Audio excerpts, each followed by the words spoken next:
नमस्कार मित्रों, कैसे हैं आप? तो मित्रों, पूर्व की कक्षाओं में हम लोगों ने जो है अलंकारों के बारे में चर्चा की है। शब्दालंकार, अर्थालंकार और शब्दालंकार में जो है हम लोगों ने रूपक अलंकार और अनुप्रास अलंकार की चर्चा की है। आज हम जो है उपमा अलंकार के बारे में चर्चा करने वाले हैं। समय रहा तो मानवीकरण अलंकार के बारे में भी चर्चा करेंगे। तो मित्रों, जैसे कि कहा है कि जहाँ शब्द के कारण काव्य में चमत्कार उत्पन्न होता है या जिसके कारण काव्य में शब्द के कारण चमत्कार उत्पन्न होता है, वहाँ पर जो है शब्दालंकार होता है। यानी कि शब्द के कारण ही काव्य में चमत्कार उत्पन्न होता है। जैसे कि हम लोगों ने उस वहाँ पर जो है रूपक अलंकार और अनुप्रास अलंकार में पढ़ा कि क्योंकि अनुप्रास अलंकार में वर्णों की आवृत्ति होती है और शब्दों के माध्यम से ही जो है वहाँ पर चमत्कार उत्पन्न होता है। लेकिन अब आता है अर्थालंकार। अब अर्थालंकार में क्या होता है कि यहाँ अर्थ के कारण काव्य में सुंदरता या सुंदरता जो है आती है, अर्थात अर्थ के माध्यम से काव्य में जहाँ चमत्कार उत्पन्न होता है वहाँ पर अर्थालंकार होता है। बाकी के सारे अलंकार जो है अर्थालंकार जो है हैं। तो आज हम पढ़ने वाले हैं उपमा अलंकार। समय रहा तो मानवीकरण अलंकार भी इसी में पढ़ लेंगे। तो उपमा अलंकार,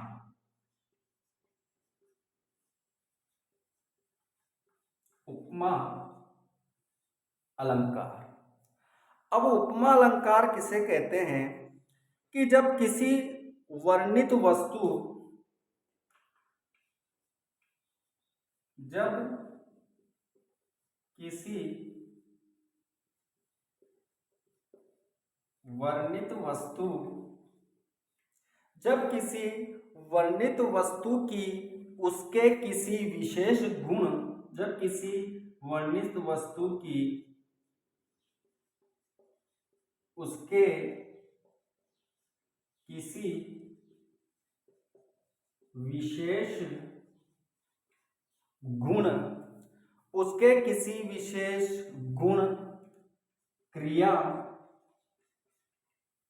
विशेष गुण क्रिया स्वभाव आदि की समानता के आधार पर स्वभाव आदि की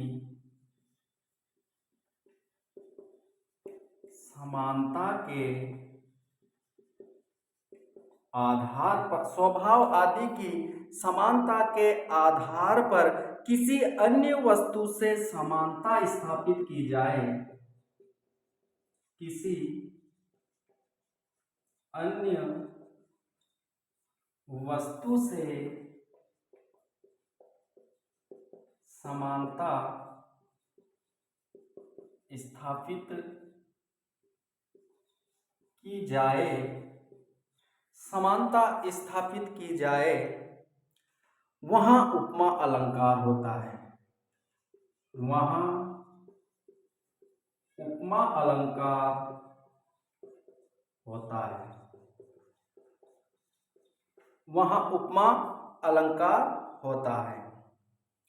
अब देखिए इसमें क्या होता है कि जब किसी वर्णित वस्तु जिस वस्तु का जो वर्णन किया जा रहा है, तो जब किसी वर्णित वस्तु की उसके किसी विशेष गुण के गुण क्रिया और स्वभाव गुण क्रिया और स्वभाव आदि की समानता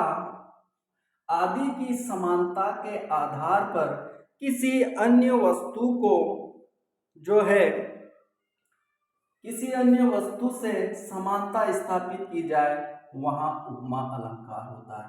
यानी कि कोई भी वस्तु है और उस वस्तु के गुण स्वभाव आदि गुणों के कारण यदि उनमें जो है किसी प्रकार की जो है समानता स्थापित की जाती है तो वहाँ पर जो है उपमा अलंकार होता है। जैसे मान लिया जाए कोई वस्तु है और उस वस्तु के गुण के आधार पर यदि उसकी समानता किसी वस्तु से की जाती है, गुण के आधार पर उसकी समानता किसी वस्तु से की जाती है, यहाँ पर सिर्फ समानता की जा रही है, बिल्कुल समान मन नहीं माना जा रहा है। जैसे कि उपमा अलंकार में उपमेय उपमान को एक जैसा मान लेते हैं, उसके गुण और उसके गुणों को जो है एक दूसरे पर आरोपित कर दिए जाते हैं, पूर्ण रूप से उसको वैसा मान लेते हैं। ये जो है रूपक अलंकार में होता है। लेकिन यहाँ यहाँ क्या है कि उस वस्तु के गुण हो या उस वस्तु की क्रिया हो या उस वस्तु का स्वभाव हो या कोई भी जीव हो, प्राणी हो या वस्तु हो, उसका गुण, क्रिया या स्वभाव उसके अनुसार यदि किसी दूसरी वस्तु से उसकी समानता की जाती है, दूसरी वस्तु को उपमा दी जाती है, वहां पर जो है उपमा अलंकार होता है। जैसे मान लिया जाए ये पेन है, अब ये पेन है, अब इस पेन में जो गुण है वो गुण, इसका जो स्वभाव है, इसकी जो क्रिया है, इसके स्वभाव और क्रिया को दूसरी वस्तु के गुण और दूसरी वस्तुओं से उस गुणों की समानता करना, ये उपमा अलंकार में होता है। और रूपक अलंकार में क्या होता है कि वहाँ जो वस्तु होती है, जो उपमेय होता है, तो उपमेय की सारी जो है, उपमान की सारे जो है गुणों को, क्रियाओं को एक समान जो है उस पर आरोपित कर दिया जाता है। यहाँ समानता दिखाने के लिए ऐसा किया जा रहा है, यहाँ एक नहीं माना जा रहा है, यहाँ पर समानता दिखाने के लिए ऐसा किया जा रहा है। अब जैसे कि इसमें जो है, जैसे उपमा अलंकार भी जो है उपमा अलंकार के 4 अंग होते हैं, पहले इनको समझना बहुत जरूरी है। उपमा अलंकार के 4 अंग होते हैं। एक होता है उपमेय, दूसरा होता है उपमान, तीसरा होता है वाचक शब्द और चौथा होता है साधारण धर्म।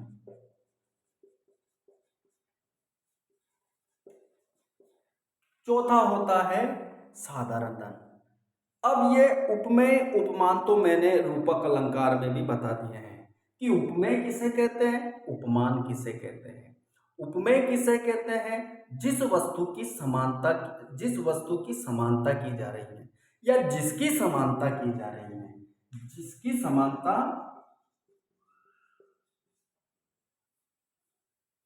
जिसकी समानता की जा रही हो। और उपमान जिससे तुलना की जा रही है, या तुलना लिख सकते हैं यहां पर कि जिसकी तुलना की जा रही हो या फिर जिससे तुलना की जा रही हो। ये रूपक अलंकार में भी पढ़ा। जिस वस्तु की तुलना की जा रही हो वो हो गया उपमेय, और जिस वस्तु से तुलना की जा रही हो वो हो गया उपमान। जैसे मुख चंद्रमा है तो मुख उपमेय हो गया है, क्योंकि किससे तुलना की जा रही है, चंद्रमा से, तो चंद्रमा क्या हो गया है, उपमान हो गया है। अब वाचक शब्द किसे कहते हैं, वह शब्द जिसके द्वारा उपमेय और उपमान में समानता बताता है। वह शब्द जिसके द्वारा उपमेय और उपमान में समानता बताता है, समानता बताता है। और साधारण धर्म किसे कहते हैं, वह गुण या क्रिया जिससे उपमेय और उपमान में समानता बताई जाती है। वह गुण या क्रिया जिसमें उपमेय और उपमान में समानता बताई जाती है।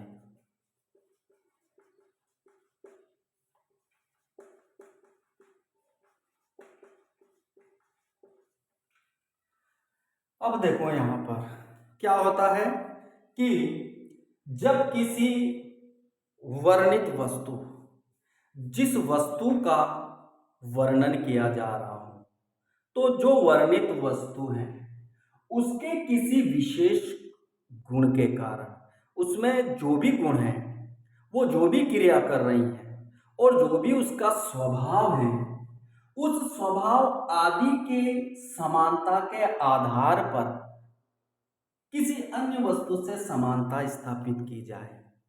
गुणों के आधार पर किसी अन्य वस्तु पर समानता स्थापित की जाए, वहां उपमा अलंकार होता है। अब उपमा अलंकार में उपमेय जिसकी तुलना की जा रही हो, उपमान जिससे तुलना की जा रही हो, वाचक वह शब्द जिसके द्वारा उपमेय और उपमान में समानता बताता है।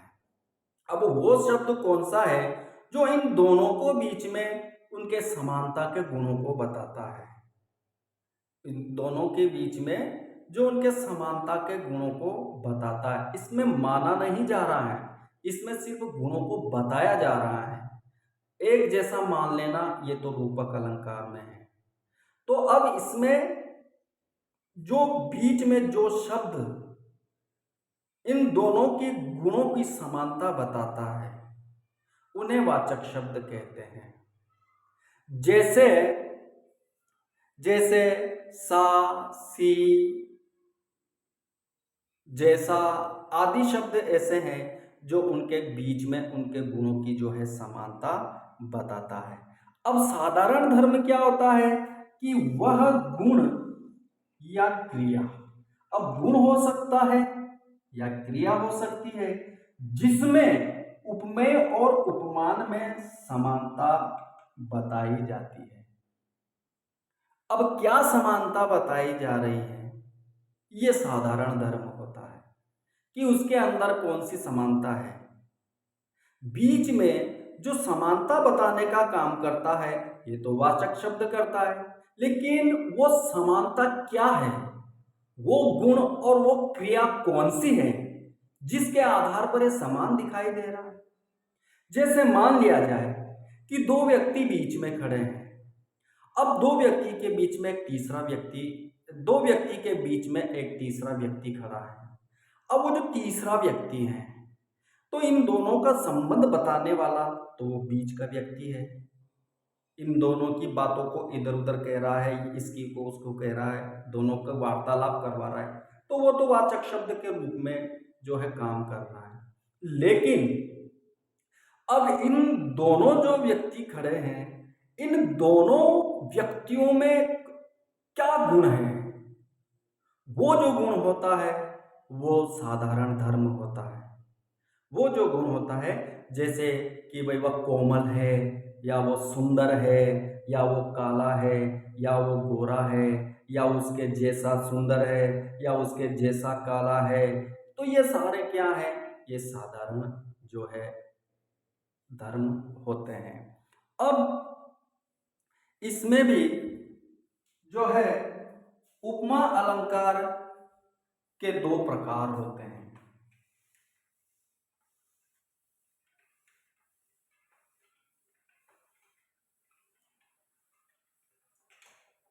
अब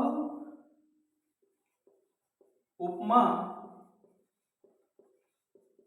अलंकार के दो प्रकार होते हैं। अब जैसे कि मुख चंद्रमा है, यह तो रूपक अलंकार है, लेकिन चंद्रमा मुख के समान है, मुख के समान सुंदर है, तो सुंदर क्या है? सुंदर यहाँ पर साधारण धर्म है।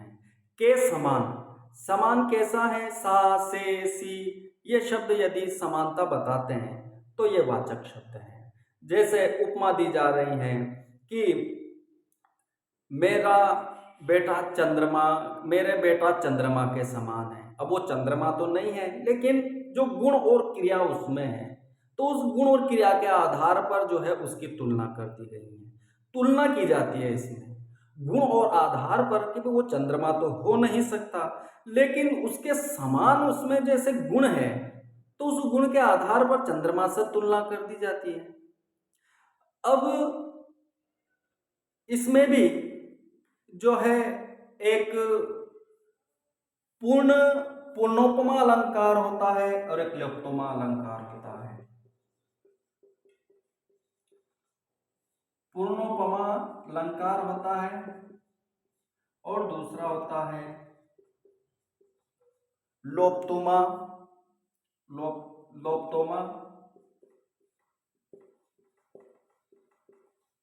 अलंकार होता है। अब ये जो उपमेय, उपमान, वाचक शब्द और साधारण धर्म, ये याद रखना। जिसकी समानता की जा रही है, जिससे समानता की जा रही है, जिससे तुलना की जा रही है, और जो बीच में जो शब्द तुलना बताने का काम करता है, और जो तुलना बताई जाती है, गुण, कौन से गुण की जो है वहां पर तुलना की जा रही है, तो वहां पर जो है उपमा अलंकार होता है। तो इसमें क्या होता है कि जब उपमा में उपमेय वाचक शब्द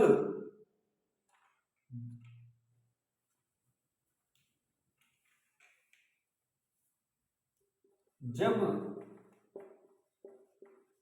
उपमा में उपमेय वाचक शब्द व साधारण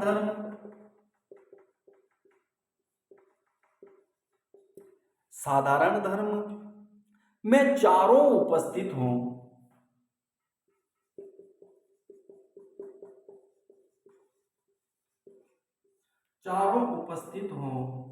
वहां जो है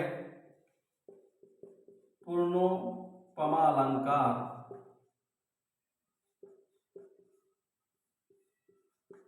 होता है। यानी कि जिस जगह ये चारों विद्यमान रहते हैं उसमें उपमेय भी होता है, उपमान भी होता है, वाचक शब्द भी होता है और साधारण धर्म भी होता है। पूर्ण यानी पूर्ण उपमा अलंकार होता है। वो चारों, ये जो चारों अंग हैं, ये चारों अंग उसमें रहते हैं। इनमें से एक भी अगर अंग जो है कम हो गया तो फिर वो लोप्तोमा अलंकार हो जाएगा, यानी कि लुप्त हो गया। एक चीज, इन चारों में से एक चीज लुप्त हो गई। तो जहां पर ये चारों की चारों जो है अंग उपमा अलंकार के होते हैं, वहां पर जो है पूर्णोपमा अलंकार होता है। जैसे पीपर पात सरिस मन ढोला, पीपर पात सरिस मन ढोला। अब देखो यहां पर पीपल पत्ते, मन डोला। अब पीपल के समान मन डोल रहा है, पीपल के समान मन डोल रहा है। अब यहां पर मन क्या हो गया? उपमेय क्या हो गया? और पीपल पत्ते क्या हो गए? उपमान। और सरिस क्या हो गया? वाचक शब्द। और डोलना क्या हो गया? साधारण धर्म। यानी कि जो डोलने की जो क्रिया है, आया था ना कि शब्द, गुण, स्वभाव या क्रिया, या कोई व्यक्ति का स्वभाव भी आ सकता है, गुण भी आ सकता है और क्रिया भी आ सकती है। तो यहां पर क्या है कि जहां उपमेय में, जहां उपमा में, जब उपमा में उपमेय वाचक शब्द, साधारण धर्म, ये चारों यदि विद्यमान रहते हैं तो इसमें ये चारों शब्द विद्यमान है। तो यहाँ पर कौन सा अलंकार हो गया? उपमा अलंकार, क्योंकि तुलना तो की जा रही है। ये तो उपमा अलंकार तो ऑलरेडी है, क्योंकि दोनों में तुलना की जा रही है कि पीपल के समान मन डोल रहा है, तुलना की जा रही है कि जैसे ये डोल रहा है वैसे मन डोल रहा है, तुलना की जा रही है। तो उपमा अलंकार तो ये है, लेकिन उपमा अलंकार में भी उपमा अलंकार का भेद जो है पूर्णोपमा अलंकार है, क्योंकि जिस अलंकार में जो है उपमा अलंकार में ये चारों भेद, चारों जो अंग हैं, ये चारों अंग यदि एक साथ रहते हैं तो यानी कि वो पूर्ण उपमा अलंकार है, वो पूरा उपमा अलंकार है। जैसे पीपर पात सरिस मंडोला, पीपल पत्ते के समान जो है, पीपल के पत्तों के समान मंडोल रहा है। अब सरिस का मतलब समान, तो के समान डोल रहा है, तो समान क्या हो गया है? वाचक शब्द, सा से सी समान वाचक हो गया, क्योंकि इन दोनों के बीच की तुलना को ये बता रहा है। और साधारण धर्म क्या हो गया है कि क्या तुलना की जा रही है? भाई पीपल के पत्ते उड़ रहे हैं, उड़ने की क्रिया कर रहा है, या पीपल के पत्ते जो है हवा में झोंकों में टूट करके गिर रहे हैं, तो क्या मन भी उसकी भांति गिर रहा है? तो कौन सी तुलना उसके अंदर की जा रही है? तो जो तुलना की जा रही है वो साधारण धर्म होता है। तो यहाँ साधारण डोल रहे हैं, तो कौन सी तुलना की जा रही है? डोलने की। और दोनों के बीच की तुलना को कौन बता रहा है? वाचक शब्द। और उपमेय यहां पर क्या है? जिसकी तुलना की जा रही है, यानी कि मन की तुलना की गई है, मन की तुलना की गई है। किससे की गई है? पीपल के पत्तों से, कि भाई पीपल के पत्तों के समान जो है मन डोल रहा है। तो यहां पर क्या हो जाता है? पूर्णोपमा अलंकार बन जाता है।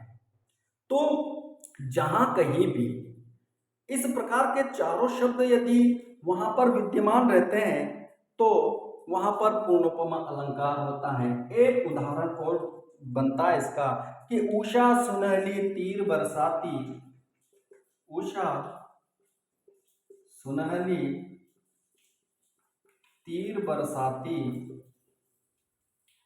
उषा सुनहली तीर बरसाती जब लक्ष्मी सी उदित हुई, जब लक्ष्मी सी उदित हुई। ये लो साहब, इसमें मानवीकरण अलंकार भी है, मानवीय चेतनाओं को जो है बताया गया है कि उषा सुनहली तीर बरसाती जब लक्ष्मी सी उदित हुई, यानी कि लक्ष्मी उषा जो है, जिस प्रकार से लक्ष्मी जो है उत्पन्न होती है उसी प्रकार से जो है प्रातःकाल उषा भी जो है उत्पन्न हो रही है। अब किसके समान उत्पन्न हो रही है वो? कि ये जो सी है, ये सी वाचक शब्द है, क्योंकि दोनों की तुलना बता रहे हैं कि कैसी उदित हुई? लक्ष्मी सी, बीच में दोनों की तुलना बताता है। अब साधारण धर्म यहां क्या हो जाता है कि कौन सी तुलना की जा रही है? दोनों की तुलना तो बताई जा रही है, तो उसमें तो सी शब्द आ गया है जो दोनों की तुलनाओं को बता रहा है कि भाई जो है वो लक्ष्मी के समान उदित हुई, कैसी उदित हुई। तो ये तो दोनों की समानताओं को यहाँ पर दर्शाता है। अब तुलना कौन सी हो रही है उनकी? कौन सी तुलना हो रही है उनकी? कि जिस प्रकार से ये सुनहरी शब्द है उससे तुलना हो रही है इसकी। और उषा सुनहली तीर बरसाती जब लक्ष्मी सी उदित हुई, यानी कि यहां पर उषा उपमेय है और लक्ष्मी यहां पर जो है उपमान है, क्योंकि उषा की तुलना लक्ष्मी से की गई है। जिसकी तुलना की जा रही है उपमेय, जिससे की जा रही है उपमान। और क्या तुलना की जा रही है? साधारण धर्म। और इनकी तुलना को कौन बता रहा है? वाचक शब्द। तो ये जहां पर भी ये चारों जो उपमा अलंकार के जो अंग हैं ये अंग चारों ओर अगर जहां पर मौजूद रहते हैं तो वहां पूर्णोपमा अलंकार होता है, यानी कि पूर्ण अलंकार होता है। एक उदाहरण ऐसे आ जाता है कि पीपर पात सरिस मन ढोला, तो इसमें बताइए कौन सा अलंकार है? तो उपमा तो है ही है। और यदि भेद अगर उसके जो उसके जो प्रकार दे दे कि भैया पूर्णोपमा है कि लोलुप्तोमा है कि कौन सा अलंकार है, इन दोनों में से कोई नहीं है, तो ये तो पूर्ण है क्योंकि चारों अंगों का इसमें प्रयोग किया गया है। चारों ही अंग जो है इसमें है, तो चारों अगर अंग मौजूद है तो वहां रूपक अलंकार उपमा पूर्णोपमा अलंकार बनता है। अब आता है लोलुप्तोमा अलंकार।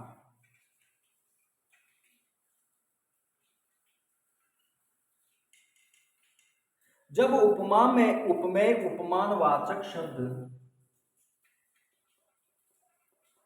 लोप्तोमा लोप्तोपमा अलंकार,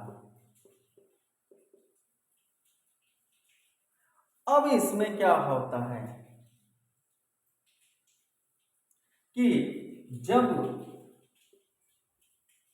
जब उपमा में उपमेय उपमान वाचक शब्द, जब उपमा में उपमेय उपमान वाचक शब्द और साधारण धर्म में से कोई और साधारण धर्म में से कोई एक या दो या तीन लुप्त हो, एक या दो या तीन लुप्त हो, वहां लोप्तोपमा अलंकार होता है। ये लो साहब। अब पूर्णोपमा अलंकार में क्या होता है कि चारों अंग मौजूद हो, लेकिन यहां एक या दो या तीन, एक या दो या तीन, या तो एक अंग मौजूद हो या दो अंग मौजूद हो या तीन अंग मौजूद हो, यानी कि इन चारों में से यदि एक अंग भी मान लिया जाए किसी में साधारण धर्म नहीं है, तो चारों अंगों में से एक अंग नहीं आया है तो वो तो लुप्त हो गया है, तो लुप्त हो गया है, गायब हो गया है, तो लुप्तोपमा अलंकार है। या तो साधारण धर्म न्याय है, या वाचक धर्म न्याय है, या उपमान न्याय या उपमेय न्याय, या तीनों आ जाए एक नहीं आए, या दो आ जाए दो आ जाए, दो नहीं आए दो आ जाए, या एक आ जाए एक नहीं आए और तीन आ जाए। तो लेकिन जब उपमा में उपमेय उपमान वाचक शब्द और साधारण धर्म में से किसी एक या दो या तीन या वहां पर लुप्त हो, वहां पर जो है लुप्तोपमा अलंकार होता है। जैसे मुख कमल जैसा है, मुख कमल जैसा है, ये लो। अब मुख कमल के समान है, मुख की तुलना की जा रही है, तो मुख तो उपमेय हो गया है, तो यानी कि उपमेय तो है इसमें,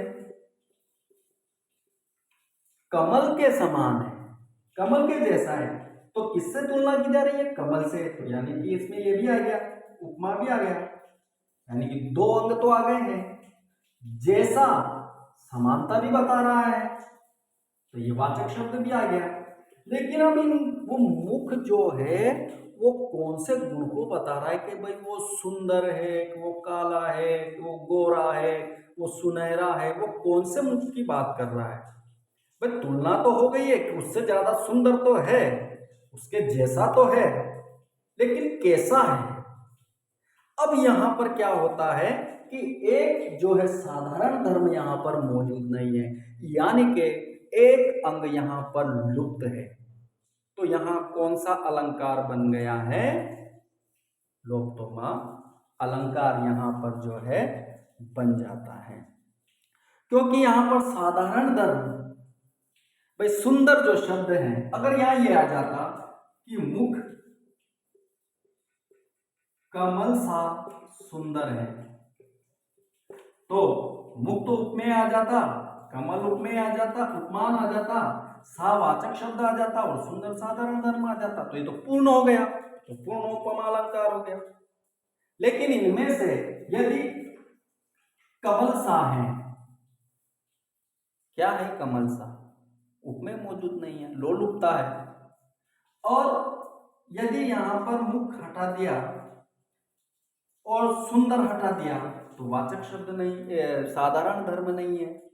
कौन सा धर्म बता रहा है उसमें कि भाई मुख, उसके मुख कमल जैसा तो है, पर लेकिन कमल लाल भी होता है, सफेद भी होता है, कोमल भी होता है, तो उसके जो गुण हैं, क्रियाएं हैं, वो तो यहाँ पर बताई नहीं जा रही है। कौन सी तुलना की गई है, क्या तुलना की गई है, वो तो बताई नहीं जा रही है। तुलना तो बता दी गई है, यहाँ पर तुलना की जा रही है, लेकिन तुलना में कौन से गुणों की तुलना की जा रही है, वो चीज यहाँ पर नहीं है। तो ऐसी स्थिति में यहाँ पर जो है लोपतोमा अलंकार बन जाता है। और जहां पर ये चारों अंग यदि मौजूद हो तो वहां पर पूर्णोपमा अलंकार बन जाता है। और यदि ये दोनों नहीं आए और मुख कमल जैसा है तो भी उपमा अलंकार तो है ही है। तो मुख कमल जैसा है, मुख में यानी कि वाचक साधारण धर्म इसमें नहीं। या फिर यूं लिख दें कि मुख कमल सुंदर है, मुख कमल सुंदर है, मुख कमल सुंदर है, तो यहां पर फिर वाचक शब्द गायब है, लोप तो हो गया है। कमल है, तुलना तो हो रही है, लेकिन बीच में तुलना करने वाला ही नहीं है। तो ऐसी स्थिति में यहाँ पर जो है उपमा अलंकार होता है। आगे मानवीकरण अलंकार, उत्प्रेक्षा अलंकार, विभावना अलंकार, विशेषोक्ति अलंकार, संदेह अलंकार, भ्रांतिमान अलंकार और जो अन्य जो अलंकारों के भेद हैं, उन अलंकारों को जो है हम जो है पढ़ेंगे। तो आज के लिए बस इतना ही। दृष्टांत अलंकार पढ़ेंगे, उद्धरण अलंकार पढ़ेंगे, तो इनको जो है हम बारी बारी से जो है पढ़ेंगे।